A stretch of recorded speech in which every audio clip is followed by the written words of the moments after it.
Welcome to the Governance Podcast from the Centre for the Study of Governance and Society. My name is Mark Pennington and I'm the Director of the Centre. Today our guest is Professor Frans Berkhout, the Executive Dean of Social Science and Public Policy here at King's College London, where he's also Professor of Environment, Society and Climate in the Department of Geography. Frans is a world-leading expert on science, policy and climate change, and today he's going to be discussing with us his new book, Innovating Climate Governance, Moving Beyond Experiments.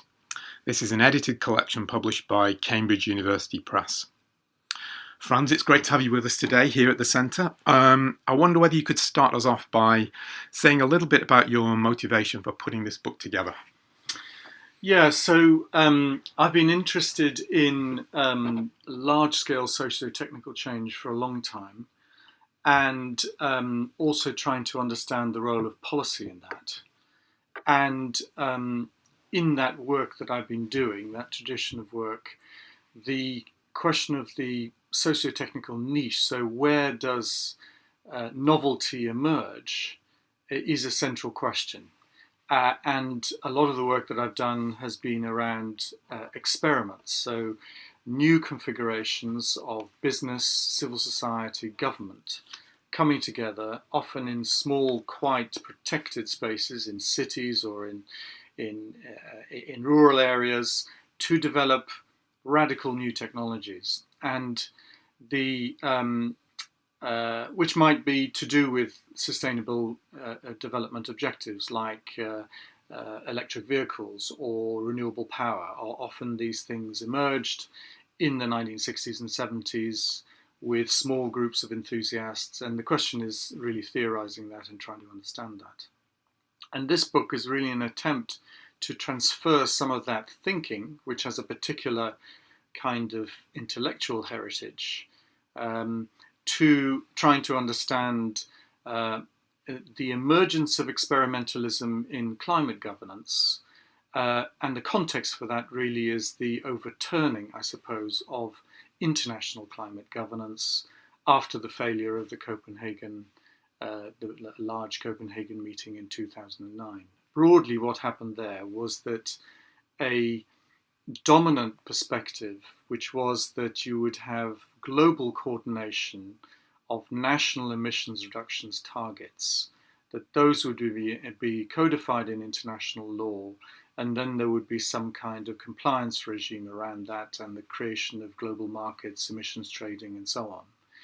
That approach to achieving climate goals failed, and out of the wreckage really emerged a much more bottom-up, voluntaristic, what was called pledge and review system, which became the basis for the new Paris Agreement in 2015.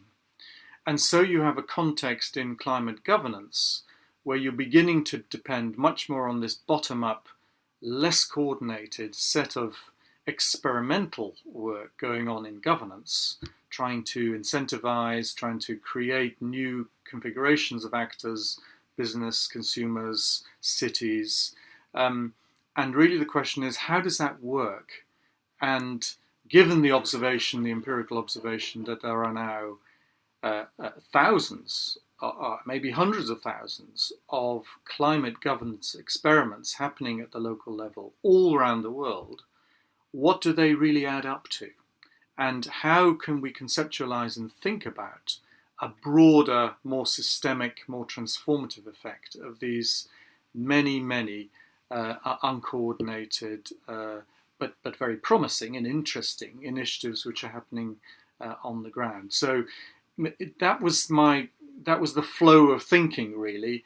And so the book seeks to do a reconciliation and a dialogue, I suppose, between the field that I come from, which is broadly innovation studies, and studies of policy and governance, and trying to see whether this experimental turn, which you might detect, whether the way these two areas are talking about experiments have anything to say to each other, given also, of course, that many of the governance solutions will depend on technical solutions and their development and diffusion. Okay, that's great. Perhaps we could spend a little bit of time talking about what you mean by the term experimentalism. So the notion of experimentalism plays a central role in the book. When many people think about experiments, they often think of scientific laboratory-style processes in which there are something close to controlled conditions. Can you tell us how the type of experimentalism that's involved in climate governance differs from that kind of scientific type process, and why the difference is significant for climate change?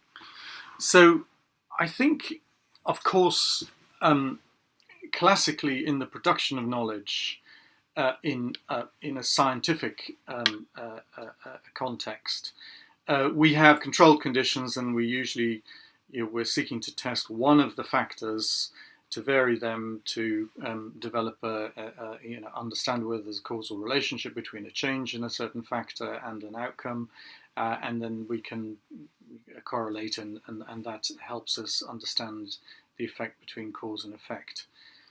In these kinds of cases where you're dealing with policy instruments, complex configurations of actors, we don't have the same kind of control over conditions. These are usually, as it were, real-life experiments. But in the sense that what we're having here is the development of often new configurations of social actors, often mixed kinds of coalitions involving government, business, neighborhood, civil societies, other actors,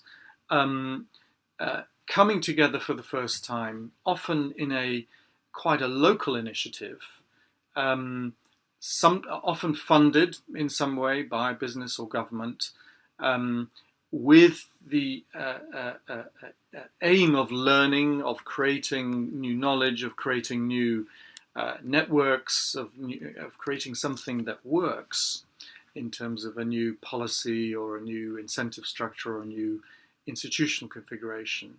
It has an experimental character. And I think in the book we argue that there are a number of metaphors of experimentation which are lying in the background often of this idea of a more experimentalist approach to governance.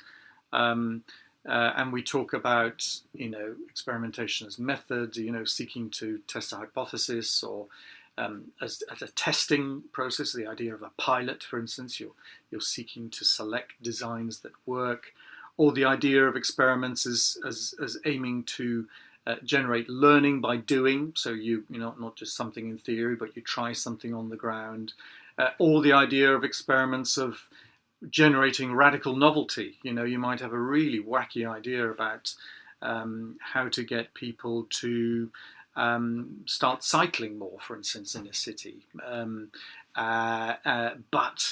how do you do that, and how do you create that, which obviously has been achieved in places. London is a great example of a city where there really wasn't very much cycling, and part of the aim of promoting cycling was, of course, emissions reduction, but the way you had to do that was to break through all sorts of social and cultural norms and invest in infrastructure to make it safe and so on. So there are a number of different metaphors we have that play in the background, I think, when you're thinking of this idea of experimentation and governance. Now, there is a small literature on experimentation and governance. There's this work by Zeiton and Sabel, I think, which is characterizing EU governance as experimental. And their argument is broadly that what the EU does, it says it sets framework conditions and targets. Then it has the implementation of the policy at the national level, and there's quite a lot of discretion there about how countries do it. And then there's review and peer oversight. And their argument is that has an experimental quality to it, because once, as you're developing the policy, you're still pretty open about the way it will be implemented, or precisely what the impacts will be in different places. So I think there's something, deeper going on, which is an interesting set of questions which researchers in policy and governance need to be looking at. Perhaps we could follow up on that a little bit. So people tend to contrast, on the one hand, this kind of top-down approach where experiments are organised from the centre with a more polycentric or bottom-up kind of approach. Can you talk about, and perhaps the EU example is one there, where it's possible perhaps to combine these two approaches, the kind of a top-down element combined with a more bottom-up or polycentric type mechanism?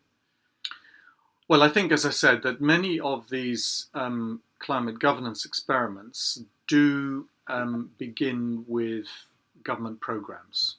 So they are government demonstration programs or pilot programs. They depend on government funding and the legitimacy that comes through those.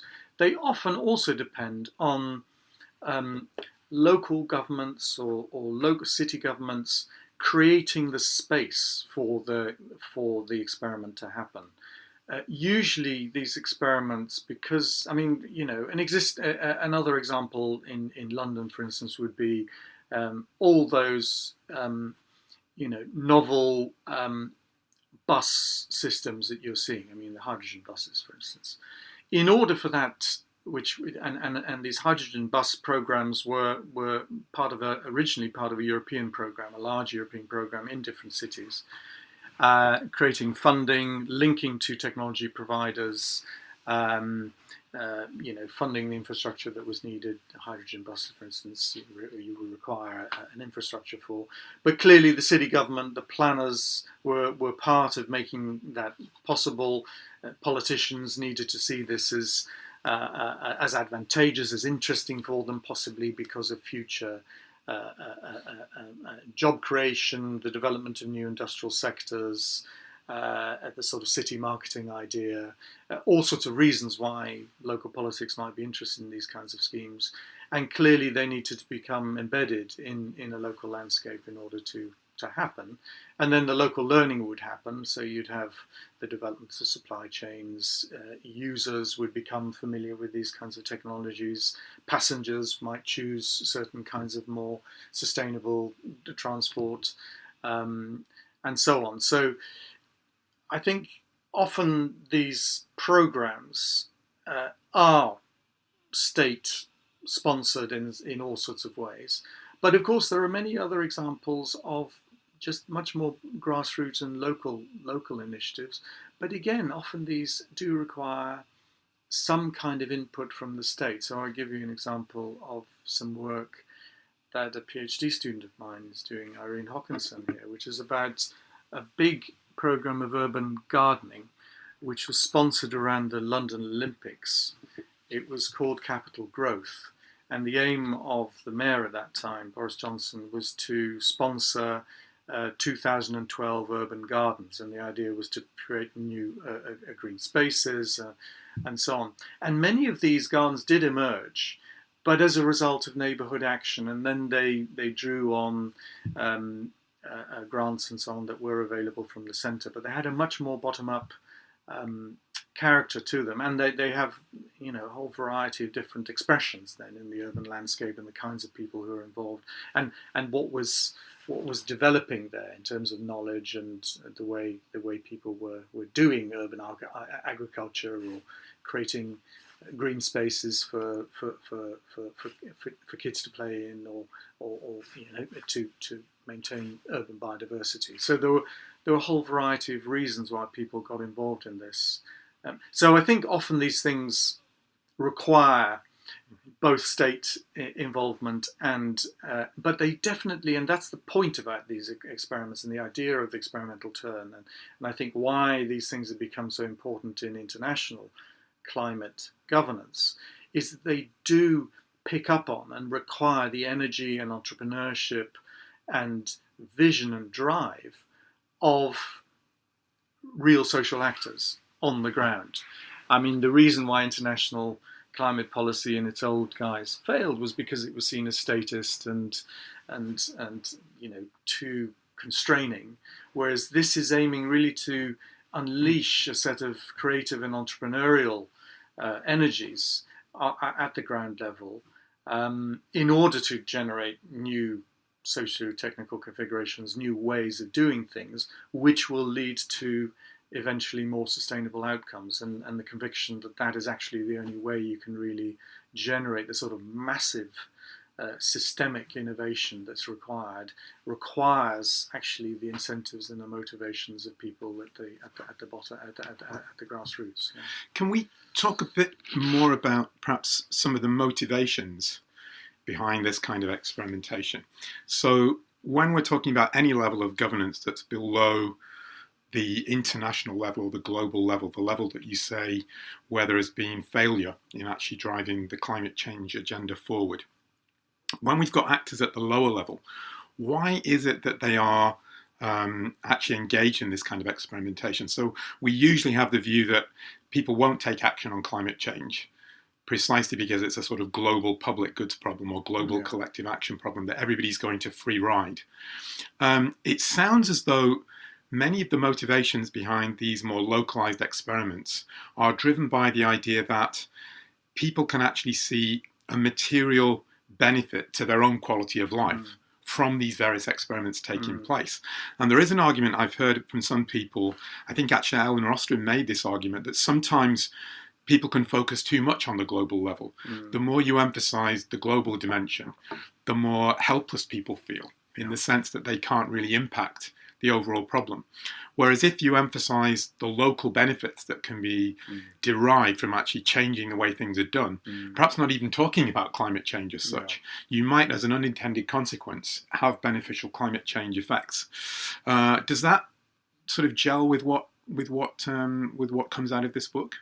I think that's right. I think the problem with the climate debate and climate governance up until 2009 broadly was it was all global. It was all about global coordination. It was high politics and so on, and you lost people.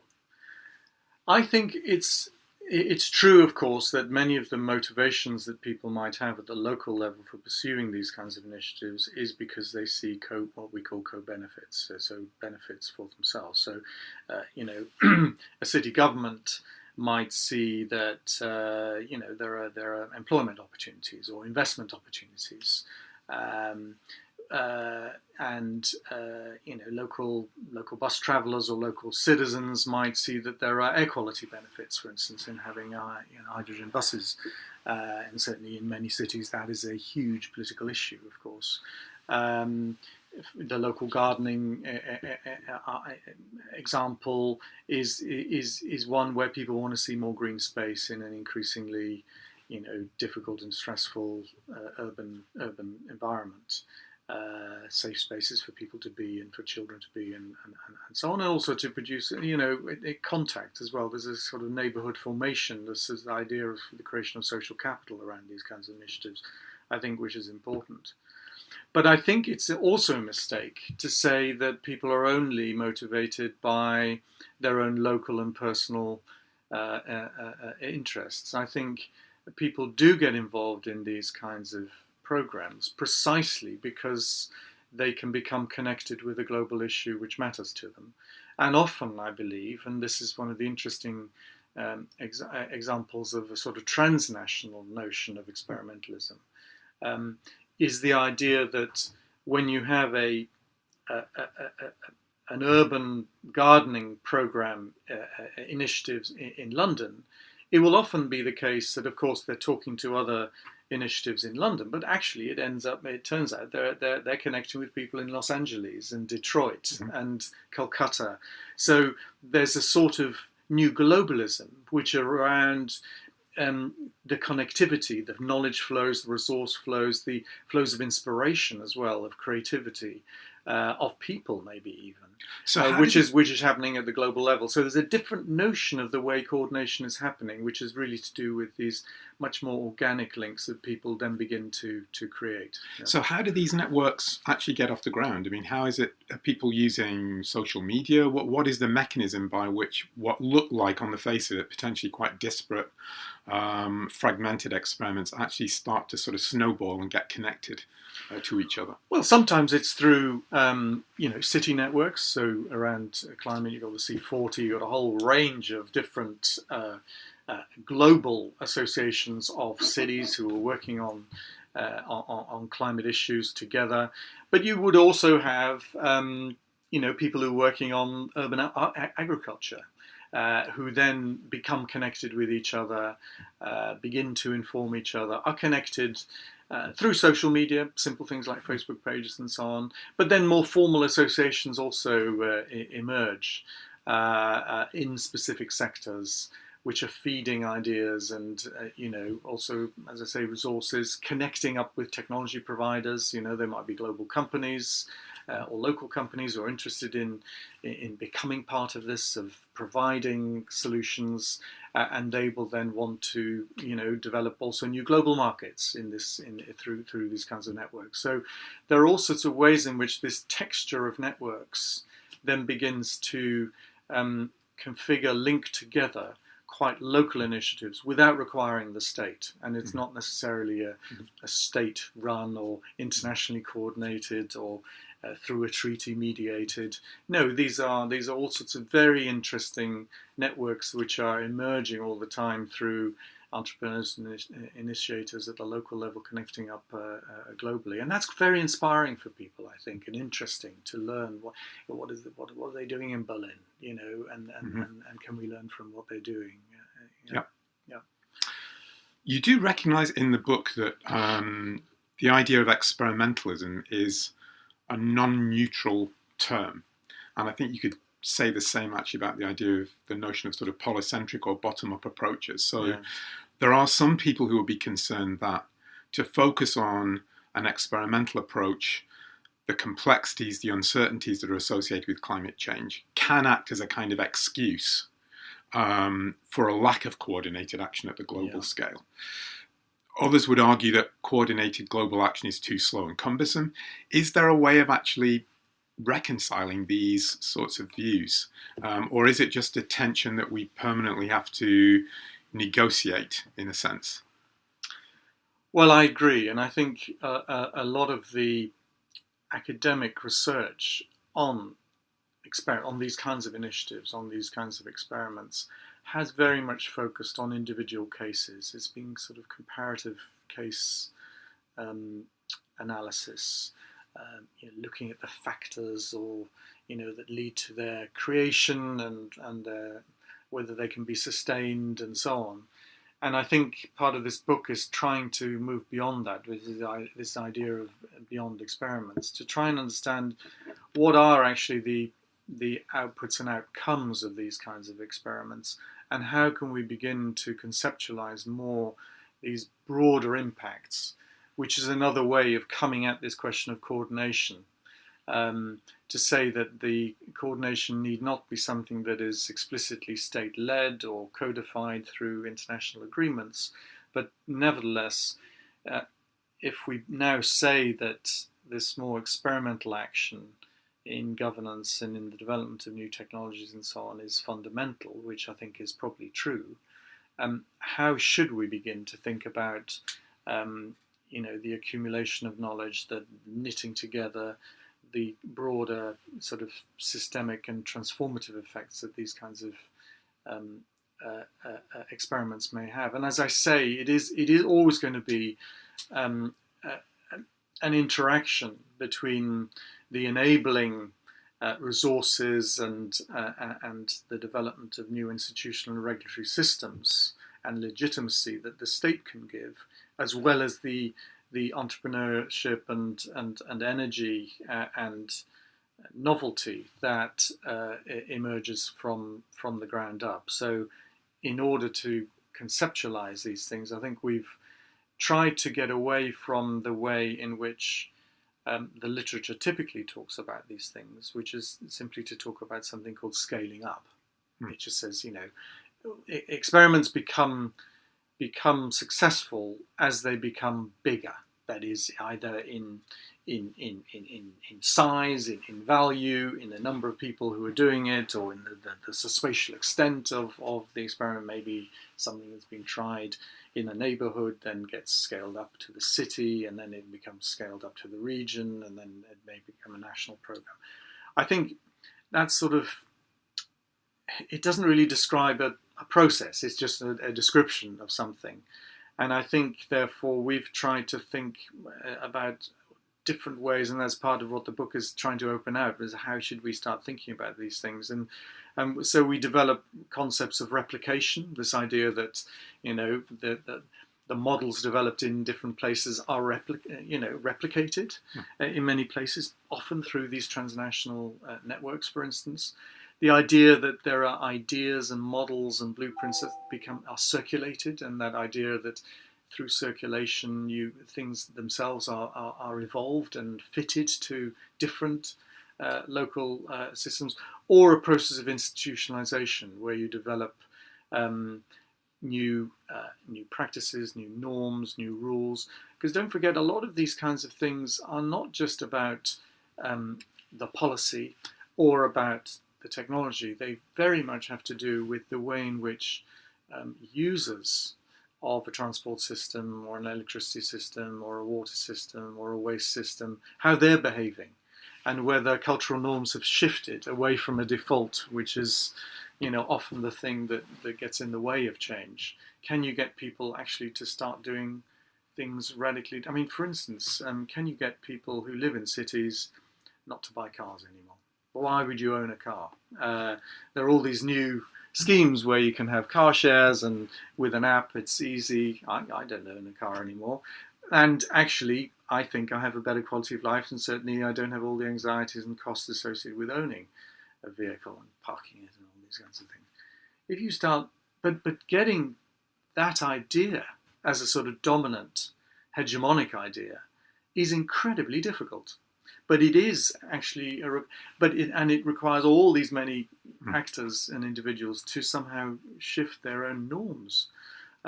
So that process, that whole process of institutionalization, which is what we're getting to there, is also part of what this is about. And that's something clearly that policies alone cannot do. It requires models and examples and all the experience, the practical experience of new ways of doing things in order to get wider social change, which is what you're looking for here. But do you see a tension there? So on the one hand, there is an emphasis on the idea of you have these often quite radical experiments which perhaps wouldn't take place if they were conducted globally, taking place outside of conventional structures. But then you have the idea that they might ripple out so that a broader number of actors adopt them. But at the same time, you're not saying that necessarily it's appropriate for everything to ripple out, because what may be appropriate to one circumstance or one context might not be appropriate elsewhere. So there seems to be, on the one hand, an emphasis on things rippling out, but also at the same time the notion that you don't necessarily want one particular experiment that's proved successful in one area to be replicated everywhere else. I think that's one of the differences. So there are two aspects to that. One is there's a chapter in the book which talks about the pilot paradox, which is simply this, that the conditions that allow pilots to happen, that is all the protection and the special circumstances that you create in order for a pilot to happen, is precisely also what gets in the way of their broader diffusion, because it's precisely the specialness of the subsidies you're given, or the regulatory relief that you're giving, or whatever, that actually gets in the way of their broader diffusion. That's one thing. I think the other is that once you do start to translate learning or actor configurations or incentives or new technologies, new ways of doing things to new places, they clearly need to be fitted in some way to the new reality. And what happens in, if you move the example of something that worked in London to, I don't know, to Lagos or something, you would come into a completely different technological, economic, cultural, institutional context, and you'd need to do quite a lot of adaptation of that idea in order to make it work there and become embedded, which is why we talk about this process of embedding. And in the process, you would have all sorts of processes of reconfiguration going on, reconfiguration of policies, reconfiguration of infrastructures, reconfiguration of norms, of consumer practices, and all of that is difficult and ramifies on each other. If you make a technical change that requires something of the consumer and so on, and those processes are highly complex, they're systemic, and therefore there's something emergent about them. You can't predict precisely where they'll end up. And that again, I think, argues for, and this is one of the other, Andrew Carvenan has an interesting, very short chapter in the book, which is talking about a sort of permanent experiment. The idea that because these changes are so transformative and deep-seated, I mean, if we're going to go to zero carbon emissions within 30 or 40 years, which is kind of what we want to do, the changes that need to happen are so complex and so connected with each other. There's no way you could plan that. There's no way in which there is a blueprint to say, look, for any place, we know what that will be. And therefore you need a sort of, a permanent experiment going on. And there's that experimentalist ethic, that view of always being open to the next stage of change is got to be, and the complex reconfigurations that are required in order to achieve that, is just part of what governance is now. It's not about just writing the policy and implementing. No, it's being continually learning, moving to the next stage, reviewing, adjusting, getting local energy and entrepreneurs to be part of it. And that's, I think, the only kind of reasonable way in which, in such a complex, many-layered, highly, connected and totally embedded process, how does that actually unfold, and how does change emerge within such a system? What sort of evidence have you got in the book, and what perhaps other evidence is emerging that these experiments are being embedded, that they are starting to have this kind of transformative effect? So, we started the conversation by you saying that the global approach, sort of the Paris Accords, etc., has failed. What evidence have we got that we are starting to see these transformative effects from these kind of experiments? So there's another, I think, really interesting chapter by Luis Carvalho and Irina Lazzarini in the book on community choice aggregation in the United States. And broadly, these are buyers' clubs where local communities, local governments get together and coordinate their purchase of green electricity. And the idea is that if you tried in a market to sell green electricity to individuals, you would fail because creating the mass would take you far too long.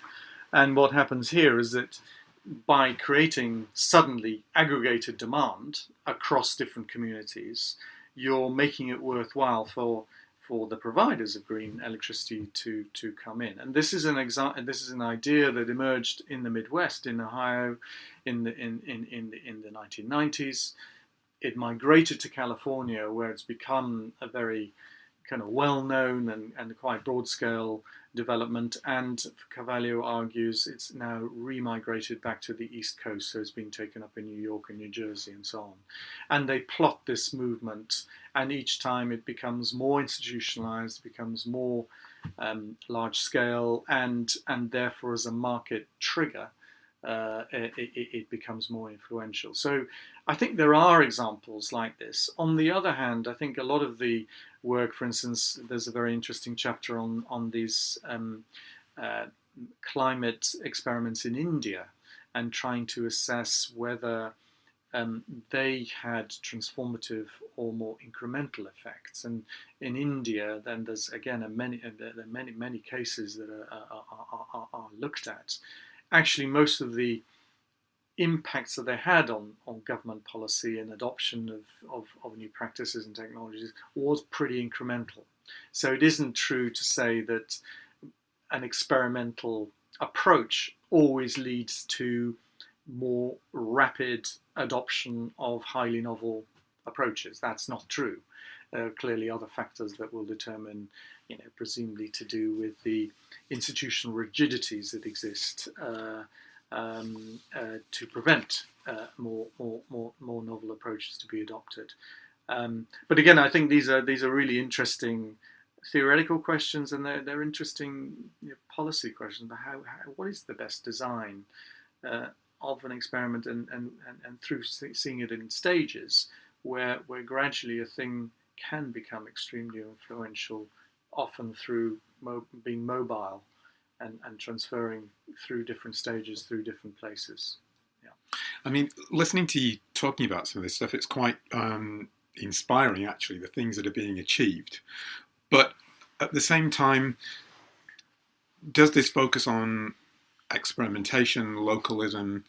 Does it mean you are abandoning the idea of looking at global coordination, that we shouldn't now be focused at all on trying to get international level agreements? Or do you think there is still an important role for that in conjunction with this kind of more bottom-up sort of approach?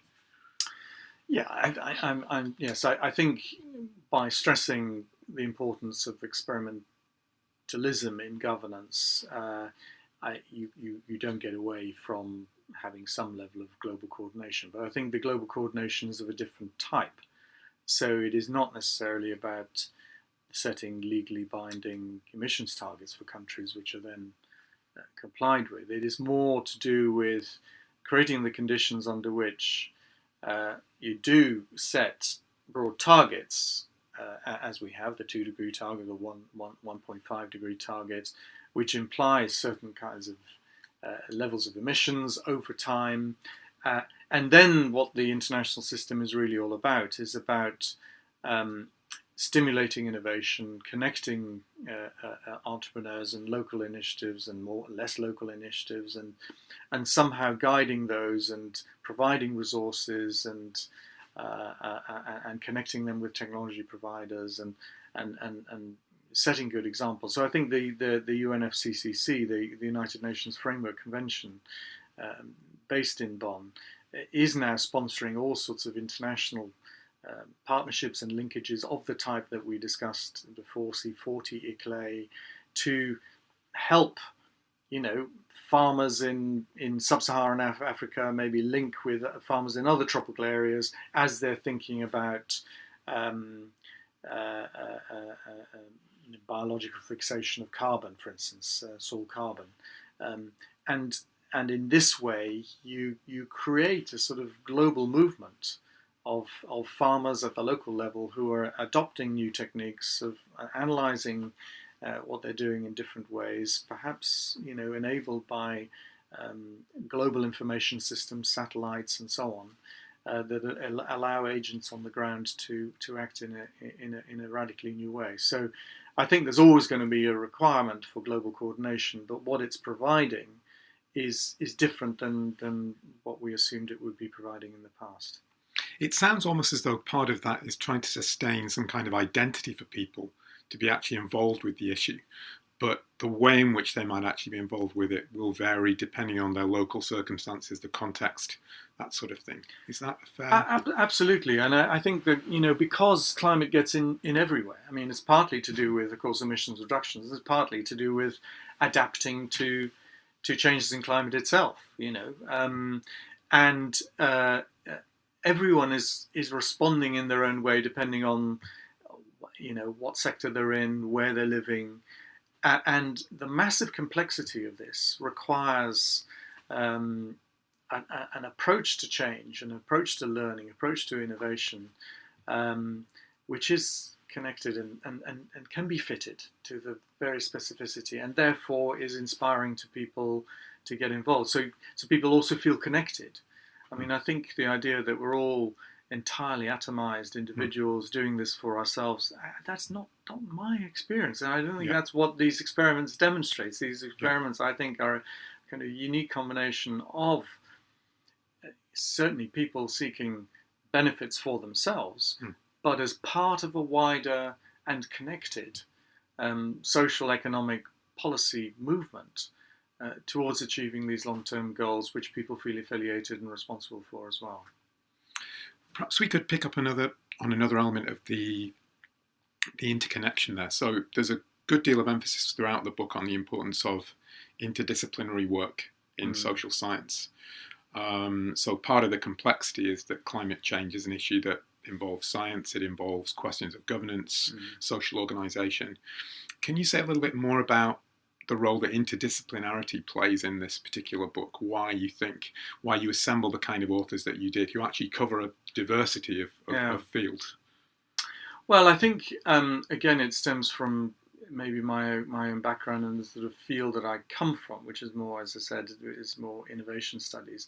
The work that we've been doing on system innovation, we realized over the last 15, 20 years, requires us to work with economists, with historians of technology, with sociologists working on science and technology studies, and probably also with people who work in political science and policy studies. So I think it's come natural to that group of people that we need to collaborate in order to and listen to each other and develop new, more hybrid concepts that allow us to understand in a more complete and systematic way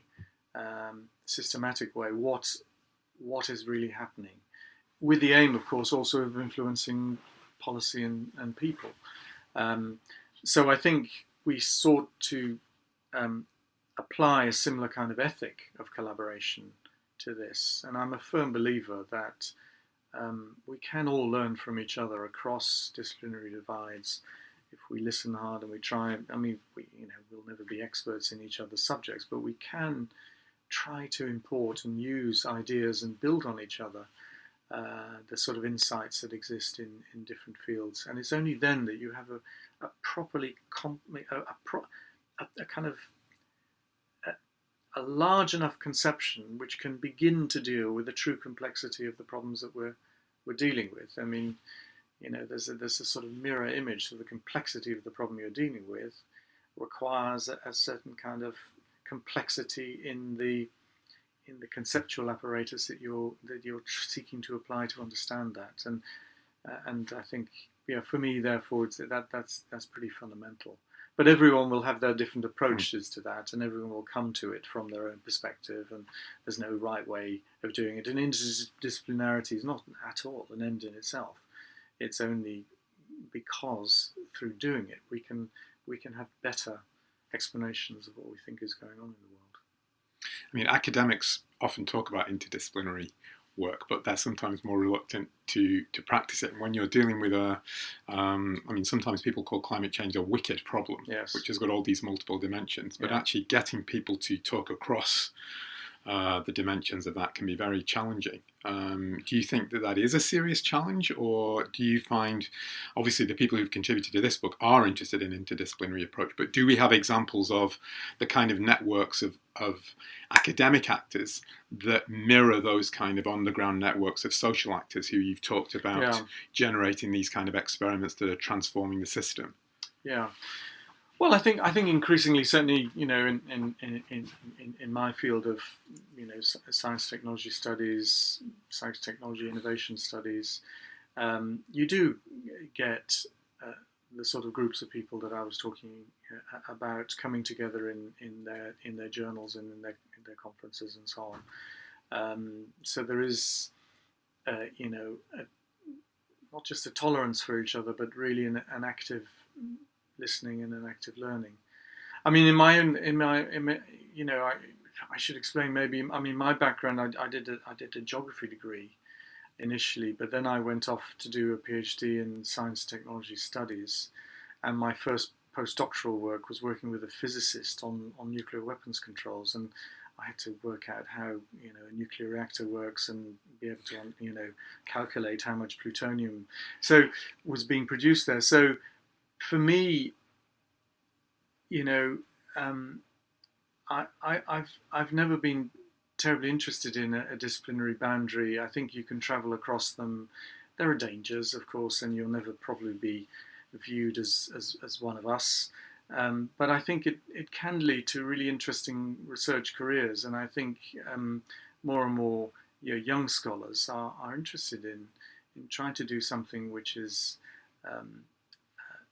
more synthetic, more hybrid, because you get to interesting questions, and maybe you get to interesting answers. Often you're going to have to collaborate with people from different disciplines, but again, there are plenty of people around who are keen to do that, and as long as you're brave enough and continue trying to be interesting, then I think working in an interdisciplinary way is I think likely to be more interesting. But I'm just talking about my own experience there. So what do you think is next for research in climate governance? What are the, moving beyond this book, do you have plans for more work in this field, or can you point towards what the latest avenues of inquiry are? Yeah, I mean, I think this general idea of an experimental approach to climate governance is one that needs further work, I would say, and I think we've just begun to sketch out a field here which is trying in a more theoretically robust way to talk about beyond experiments. So once you've got experiments and there's empirical evidence, there are thousands, as I say, hundreds of thousands of things going on, how can we begin to think about their contributing at a global level to achieving these global targets? And we've just scratched the surface with this book, but it is a fundamental question for international climate policy, and policymakers need to have a view about how the many initiatives they're doing at the grassroots, how they add up, and how they'll be, how they multiply each other, how they leverage each other, and how we'll be able to achieve these, because in the end, of course, these are global objectives that we've got.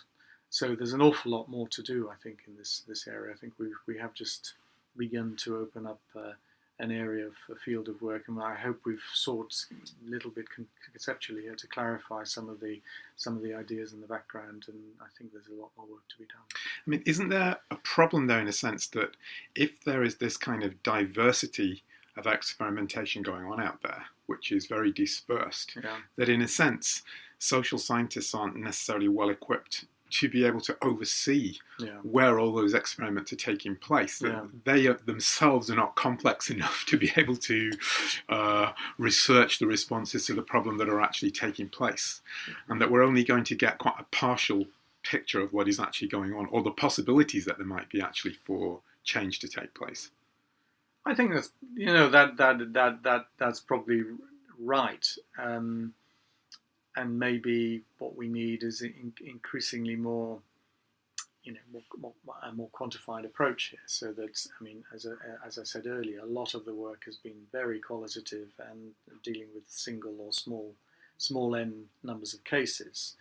And actually, we need to develop a conceptual apparatus which will allow us to begin to have oversight over, and maybe the development of databases and so on, collecting information more systematically, looking at the innovative potential and the real change that's being achieved through these many initiatives that are there. So that may be one way in which we need to go. So I agree with you that this is a key methodological problem.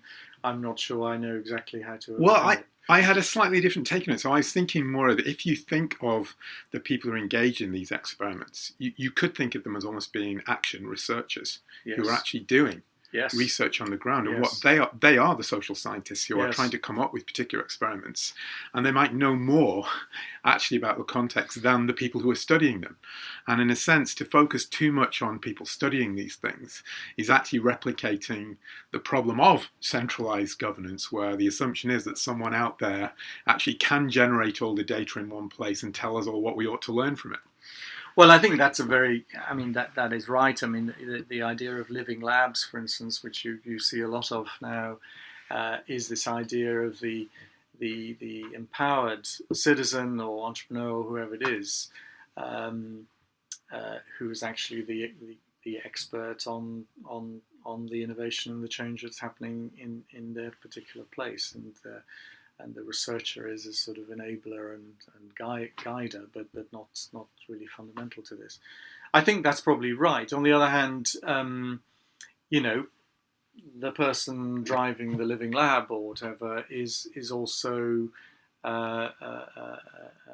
probably wanting to have wider contacts and relationships and understanding of how they're contributing to a wider set of systemic changes also at a global level. So I think you don't get away from this question of how you link up, how you make sense of things that are happening on the ground, aggregated up, presumably in complex and multifarious ways, to some kind of global outcome, which clearly, because this is in the end a global public good problem.